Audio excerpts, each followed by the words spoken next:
All right, ladies and gentlemen, I welcome you to another great episode on your favorite political talk show, The Truth, with Ben Jokes.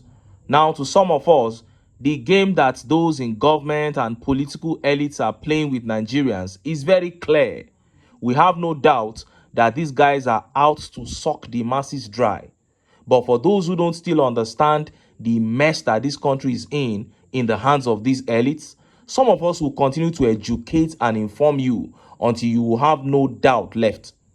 When we told Nigerians that the present political class led by the APC are out to impoverish the people, some Nigerians did not believe. When they announced new government policies that supposedly favor the masses and we say they are lying, some Nigerians will say we are judging them harshly. But time and time again, they have proved us right. Just about a week ago, the government came out and said they wanted to sell 50 kg bag of rice to Nigerians at a subsidized rate of 40,000 naira each. We said they were lying, and they have proved us right. Yesterday, the gullible Nigerians who believed them cried out that they have turned the country inside out, and yet they cannot find where the rice is being sold. Just lies and propaganda. And as we speak, the Nigerian media space is on fire because of the bombshell that Dangote just dropped. When the Dangote refinery was being commissioned, gullible Nigerians thought our days of buying petrol cheap had come. They began to rejoice. But we knew that the CABALS will not agree. And interestingly, these CABALS are the people in government now. So we didn't show any excitement about the Dangote refinery. We were called pessimists. Now, for the past 1 week, Dangote has not been able to announce the price of his petrol per liter. And himself, Dangote, Tinubu, oil marketers and CABALS have been cooking up something against Nigerians in the several meetings they've been having. And few hours ago, Dangote exposed the central theme of that plot against Nigerians and set everywhere ablaze. Before I show you what Dangote exposed and how Nigerians reacted, let me quickly show you this video where renowned economist Paul Agbaje totally flawed Shettima's claim that Nigeria's macroeconomic climate had picked up. See the video. The two persons have points. The vice president is saying that we have tried, we have seen the economy grown from 2.9% or so now to 3.19. He believes that that growth is significant. And compared to what it was in terms of real GDP, he also spoke. I disagree with the vice president when he said the macroeconomic environment is stable. The report from National Bureau of Statistics says otherwise. The report of National Bureau of Statistics says that our unemployment figure increased as against stabilizing the unemployment number. It also revealed that inflation is food inflation is near 40%. Headline inflation is over 33%. The target globally should be between 2 to 3%. So if we should be looking at 2 to 3%, and in fact, if you want to go with central bank projection, the inflation should be single digits, which is 6 to 9% max, and we're having 33%. Can we say that the macroeconomic environment is stable? Another factor you look at is exchange rate. This time last year, exchange rate was about 700, 800. Today is worse off by 100% of what it was. Today we are looking at 1,660. Can we say the macroeconomic environment is stable? Do you think that's where the problem lies, the floating of the naira alongside the removal of subsidy? Imagine if we had dealt with subsidy without necessarily floating the naira. Would things have been different? I agree 100%. Our biggest challenge today is flotation. Many Nigerians are saying going to queue because subsidy is removed. In the real sense of it, NNPC had come out to say we are paying shortfall. In fact, NNPC has also said in a subsidy, in a non-subsidy regime, we are even owing suppliers. So you know something is wrong. So there is something all of us are concerned about. The rich, the poor, the middle class, it's flotation. When you flow your currency, especially when it's susceptible to devaluation, then you are reducing the worth, economic worth of your people. So the big challenge here is flotation. When people say, oh, government has no business in business, Well, Nigeria should not continue to enjoy subsidy. Okay. But Nigeria have right to stable currency. The currency is not stable. You heard that. That was veteran economist Paul Agbaje, one of the economists who joined Peter Obi to warn this administration against floating the naira when they made that proposal. They ignored all the warnings, went ahead to float the naira, and here we are, a sinking, confused country.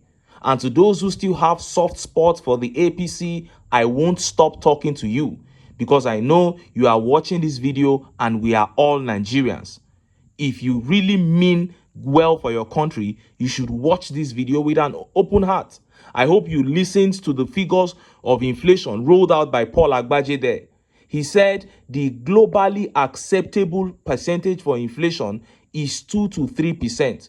Even our own CBN says the acceptable limit of inflation in Nigeria is 6 to 9%. They said it should not exceed single digits. But as I speak to you, we are doing about 34.2% headline inflation. And food inflation has risen to about 40.9%. Can you see why Nigerians are dying? And then instead of finding genuine solutions, Shettima went for that meeting and said that the macroeconomic climate of the country had stabilized, even with the skyrocketing inflation and the instability of our naira. Can you see that these people are not even ready to do anything to change this situation? And you still want to continue having soft spot for them? Nigerians should better cast aside their sentiments and rise to take their country back. Now, let us look at that update coming out from the Dangote refinery. The oil marketers and CABALS are saying that instead of buying petrol cheap from Dangote refinery and selling to Nigerians cheap, they would rather import petrol from foreign refineries and sell to Nigerians at exorbitant, very expensive rates. Now, remember what I told you about oil marketers and CABALS. I said when you hear oil marketers and CABALS, just know that they are talking about the people in government. Now, they are saying they would rather import petrol and sell costly to you and I than buy cheap from Dangote refinery and sell cheap to you and I. I have a lot of explanations to make of this update. But first, let's take the update. Look at how the papers reported it. Petrol marketers in Nigeria complain to Tinubu that our diesel price is too cheap, affecting them. Dangote Refinery. Dangote Industries Limited has announced that it will export its petroleum products to Europe and other international markets if Nigeria oil marketers continue to refuse to purchase them. The decision comes after marketers complained to Bola Tinubu about the negative impact of Dangote Refinery's low prices on their businesses. According to Devakuma Edwin, Vice President of Dangote Industries Limited, the refinery is struggling to sell its products locally, with only 29 tankers of diesel being sold per day. As a result, the refinery is forced to export most of its diesel and aviation fuel. The Dangote refinery, which has the capacity of 650,000 barrels per day, started naphtha exports in March, low sulfur straight run fuel oil exports in May, and began selling diesel and jet fuel domestically in April. In June, it started exporting diesel, meeting European specifications. However, Edwin, who spoke on a Twitter Space session organized by Nairametrics, emphasized that if local demand does not increase, Dangote Refinery will have no choice but to export its products, including petrol, which was recently added to its production line. This move may lead to a significant shift in Nigeria's fuel supply and pricing dynamics. Petroleum product marketers in Nigeria have written to Bola Tinubu to complain that the refinery's local prices, which have dropped from 1,200 naira to 1,000 naira and now 900 naira per litre, are impacting their businesses negatively. As a result of this poor local patronage, the refinery exports most of its diesel and aviation fuel, he said. Edwin had earlier in a radio program stated that if Nigerian National Petroleum Company Limited refused to buy its products, the company will export it to markets that needed it. He had said, "We have been exporting aviation fuel, we have been producing kerosene, we have been producing diesel, but yesterday we started the production of PMS. So that was the last stage. The only thing now left out is petrochemicals. So the good news for the country is we have started producing PMS from our refinery." According to Daily Trust, when he was asked if the petrol would be sold locally, he simply said, "Well, I explained how there has been a kind of blockade from lifting our products within the country. The traders have been trying to block it, and so now we have been exporting our petroleum products. PMS, we are ready to pump in as much as possible to the country. But if the traders or NNPC are not buying the product, obviously we will end up exporting the PMS as we are doing with the aviation jet and diesel," he declared. You heard that. That was the vice president of Dangote Industries Limited speaking there. He said oil marketers wrote to Tinubu complaining that Dangote's petrol was selling too cheap. And how much was it selling? 900 naira per liter. For them to buy at 900 naira per liter and sell at maybe 1,000 naira per liter or 1,050 naira per liter to Nigerians, they said it is too cheap. They prefer to import with a landing cost of maybe 1,200 naira per liter and sell at 1,500 naira per liter to Nigerians and later raise it to 2,000 naira and above. That is the one they prefer, so that they will continue to say that landing cost has increased since we don't know anything about importation. Now, I have two takes on this. The first one is this: they have this evil plan for Nigerians, rejecting a petrol that is selling cheap to go for the one that is selling very expensive so that they will sell it at exorbitant rates for Nigerians. They have this evil plan for Nigerians and they wrote it and presented it to Tinubu. They went to him and discussed the evil plan with him. What does that tell you? The truth is that we can't run away from this. It is just the fact. The so-called marketers, they work for former presidents. Tinubu, former NNPC chairman, former army generals, etc. They work for the political class. That is why they have the boldness to go and discuss such a thing with Tinubu. His boys are amongst them. So these same guys are the ones holding the country to ransom. They had the boldness to write to Tinubu that Dangote is selling petrol cheap, so they won't buy from him, meaning they want to kill Nigerians, and they are informing Tinubu. Even the 900 naira that Dangote is selling to them is extremely high, but they say it is not high enough. And my second take is this: this may even be a plot by Dangote to sell his petrol very expensive and blame it on marketers, because these marketers are faceless. We don't know their names. He will just say marketers are the cause, and everybody will just put the blame on marketers, and then he will start selling very expensive. It may be a plot. And look at how Nigerians reacted. Let's take some of the tweet reactions. This tweet here by Linus Lincoln says, "And Tinubu did not order for their arrest. The NSA should do the needful, put the marketers and owners on watch list, and let EFCC start inviting them to open their books for investigation." Now, this is what should happen normally if everything was normal. If marketers walk up to you and they say that Dangote is selling cheap so that we can buy and sell cheap to Nigerians, but we don't want that. We want to import so that it will be expensive, so that we can sell at exorbitant rates and punish Nigerians. If they present such a thing to Peter Obi, you are in trouble. But now they are presenting it in this case and they are going scot-free. So use your tongue to count your teeth. And this tweet here says, "It is okay. We know you can't blame Tinubu directly. You are doing a great job with at least shedding some light at the happenings. Now only God go help you with this oil business where you go chook hands." So, but Osaon here does not totally believe Dangote. He says, "We are not telling ourselves the truth. This is just shifting blame." And end here says, "The aim is to sink the country. Any positive thing in this country is not allowed by the elites." That is it.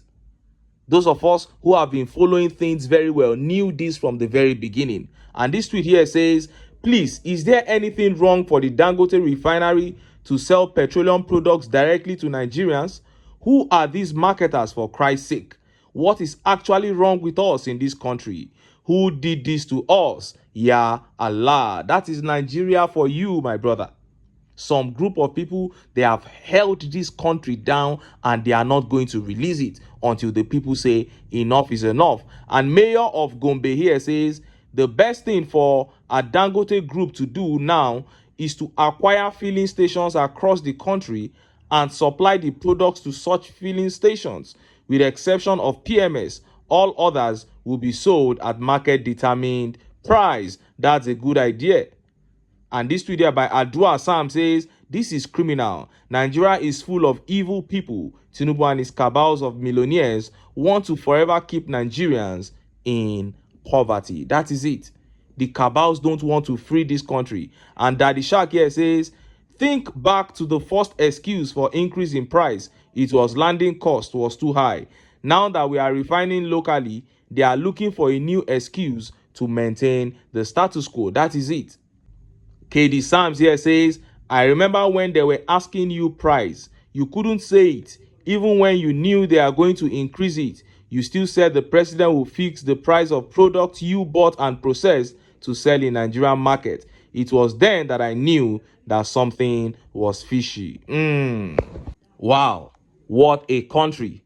But don't be surprised when I tell you that some of us are not surprised with all these happenings, because we know the root cause of Nigerian problem, and that was what was being discussed on Arise TV I think about a month or two ago.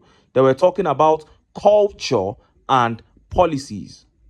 In Nigeria, the problem is not policies. Almost every Nigerian that is smart knows what needs to be done for Nigeria to move forward. If we want to be honest, we know the things that we need to do to fix almost all the problems in Nigeria. But the issue is lack of transparency. The issue is that every problem in this country is controlled by some cabals.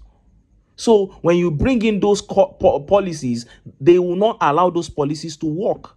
The cabals have now made corruption our culture in Nigeria. And culture will eat up strategy any day. That is why there is no strategy, there is no policy that they bring to try to fix any sector. The corruption which has become our culture will destroy it. So it's not about saying that one man is smart, one man has strategy. Strategy is not the issue. The issue is, will there be a political will? We know we need a local refinery, but after building the local refinery, will the people in charge allow it to work? Is there a political will of the people in charge to allow that local refinery to work? Because the essence of local refinery is to ensure that the people consume petrol and petroleum products cheap. So Dangote even selling to them at 900 naira is already a failure on the part of that refinery. 900 naira per liter. They will buy and sell to Nigerians at 1,150, 1,200. That's already total failure. But these marketers are now saying that that's even too cheap. You know why? They are working for members of the cabals. And after giving the cabals their profits, they too need money to hold in their own pockets to flex. That's why they had the boldness to go and tell Tinubu that, look, we can't purchase this thing from Dangote. That is one part of it. And there is another part that I said that it may be a plot, an agreement between them and Dangote, so that Dangote can now come out and say, well, these people, they are not buying at the 900 that I'm willing to sell to them. And me, I need to sell my products. So I'm going to sell to them at 1,300 so that they can sell to Nigerians at 1,516. Then he will now blame the marketers. At the end of the day, it is the people that will suffer. And that is how it has been for Nigerians. When they finish dragging themselves at the top, everything falls down on the heads of the people. And it behoves the people to say no, because they are having a field day. They are enjoying themselves, keeping monies for their children's children, children yet unborn, generation to come, already sorted, with monies that belong to me and you. and we are here just looking. So why will they not continue when there is no opposition, when there are no consequences for their actions? And that is why I keep telling Nigerians, I keep urging Nigerians that the reason these guys are thriving is because of the unity between them. And the reason we are suffering is because we are not united. We, the common men, are not united. We allow aboriginal sentiments, useless sentiments, to divide us. If the people would come together and say, no, we cannot continue to suffer in this land that had so much, if they will come together and put their foot down and challenge the status quo, then they will be able to take their country back. But until then, make I still enter town. Make I go get some ogbonge political news wey una go like. Why? Because of una. Now I dey here, so don't go away. Don't go away.